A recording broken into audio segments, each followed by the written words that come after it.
Bus ಇಳಿದು ಏರುವಷ್ಟರಲ್ಲಿ 55 ಲಕ್ಷ ರೂಪಾಯಿಗಳು. ಪ್ರಯಾಣಿಕನಿಗೆ shock. ಬಸ್ನಿಂದ ಕೆಳಗಿಳಿದು ಮತ್ತೆ ಬಸ್ ಏರುವಷ್ಟರಲ್ಲಿ ವ್ಯಕ್ತಿಯೊಬ್ಬರ ಬಳಿಯಿದ್ದ 55 ಲಕ್ಷ ರೂಪಾಯಿ ಕಳ್ಳತನವಾಗಿರುವ ಪ್ರಕರಣ ತಾಲೂಕಿನ ಆರೂರು ಗ್ರಾಮದ ಬಳಿಯ ಹೋಟೆಲ್ ಬಳಿ ಇತ್ತೀಚೆಗೆ ನಡೆದಿದೆ. ಏನಿದು ಪ್ರಕರಣ? ಹೈದರಾಬಾದ್ನ ಕೆ. ವೆಂಕಟೇಶ್ ರಾವ್ ಅವರು ಬೆಂಗಳೂರಿನಲ್ಲಿದ್ದ ತಮ್ಮ ಮನೆ ಮಾರಾಟ ಮಾಡಿದ್ದರು. ಆಸ್ತಿ ಮಾರಾಟದಿಂದ ಬಂದ 55 ಲಕ್ಷ ರೂಪಾಯಿ ತೆಗೆದುಕೊಂಡು ಬೆಂಗಳೂರಿನಿಂದ ಹೈದರಾಬಾದ್ಗೆ ಐಷಾರಾಮಿ ಕೆಎಸ್ಆರ್ಟಿಸಿ ಬಸ್ನಲ್ಲಿ ಹೊರಟಿದ್ದರು. ಊಟಕ್ಕಾಗಿ ಅರೂರು ಬಳಿಯ ಹೋಟೆಲ್ ಬಳಿ ಬಸ್ ನಿಲುಗಡೆಯಾಗಿದೆ. ಎಲ್ಲರೂ ಊಟಕ್ಕೆ ಬಸ್ನಿಂದ ಇಳಿದಿದ್ದಾರೆ. ಅದೇ ರೀತಿಯಲ್ಲಿ ವೆಂಕಟೇಶ್ ರಾವ್ ಸಹ ಬಸ್ ಇಳಿದಿದ್ದಾರೆ. ಹಣವಿದ್ದ ಬ್ಯಾಗ್ ಅನ್ನು ಬಸ್ನಲ್ಲಿಯೇ ಬಿಟ್ಟಿದ್ದಾರೆ.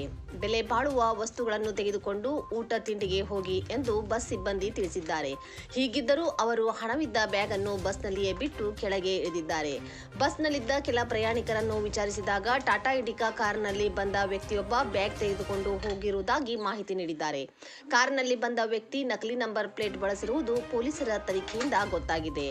ಪೆರೇಸಂದ್ರ ಪೊಲೀಸರು ಆರೋಪಿಯ ಪತ್ತೆಗಾಗಿ ಶೋಧ ಕಾರ್ಯ ಮುಂದುವರಿಸಿದ್ದಾರೆ. Chikkaballapur district Peresandra police station ಲಿಮಿಟ್ಸಲ್ಲಿ ಒಂದು ಕಳ್ಳತನ ಇನ್ಸಿಡೆಂಟ್ ರಿಪೋರ್ಟ್ ಆಗಿದೆ.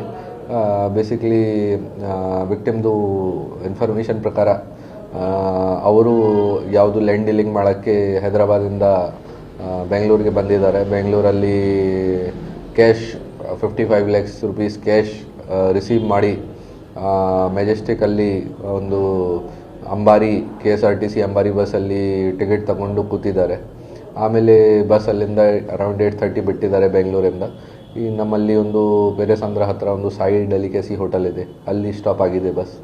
ಆಮೇಲೆ ಇವರು ಅದನ್ನು ನೆಗ್ಲಿಜೆನ್ಸ್ ಮಾಡಿ ಹೊರಗಡೆ ಬ್ಯಾಗ್ ತಗೊಂಡು ಹೋಗಿಲ್ಲ, ಬ್ಯಾಗ್ ಸೀಟಲ್ಲಿ ಬಿಟ್ಟು ಟಾಯ್ಲೆಟ್ ಮಾಡೋಕ್ಕೆ ಹೋಗಿದ್ದಾರೆ, ಊಟ ಮಾಡೋಕ್ಕೆ ಹೋಗಿದ್ದಾರೆ. ಆಮೇಲೆ ವಾಪಸ್ ಬಂದಾಗ ಇವರಿಗೆ ಗೊತ್ತಾಯಿತು ಕಿ ಇವ್ರದ್ದು ಬ್ಯಾಗ್ ಗಾಯವಾಗಿದೆ. ಅವರು ತಿಳಿಸ್ತಾ ಇದ್ದಾರೆ ಅರೌಂಡ್ 55 lakhs rupees ಇತ್ತು ಕ್ಯಾಶ್ ಬ್ಯಾಗಲ್ಲಿ. ಅದನ್ನು ನಾವು ಕೇಸ್ ರಿಜಿಸ್ಟರ್ ಮಾಡಿ ಪತ್ತೆ ಮಾಡೋಕ್ಕೆ ಟ್ರೈ ಮಾಡ್ತಾ ಇದ್ದೀವಿ. ಬೇಗ ಅದನ್ನು ಪತ್ತೆ ಮಾಡ್ತೀವಿ. ಅನುಮಾನ ಏನಿಲ್ಲ ಅವ್ರಿಗೆ. ಅವರು ರೆಗ್ಯುಲರ್ ಆಗಿ ಈ ಥರ ಮಾಡ್ತಾ ಇದ್ದಾರೆ, ಬಿಸ್ನೆಸ್ ಈ ಥರ ಹೇಳ್ತಾ ಇದ್ದಾರೆ. ಫಸ್ಟ್ ಟೈಮ್ ಇಲ್ಲ ಅವ್ರದ್ದು.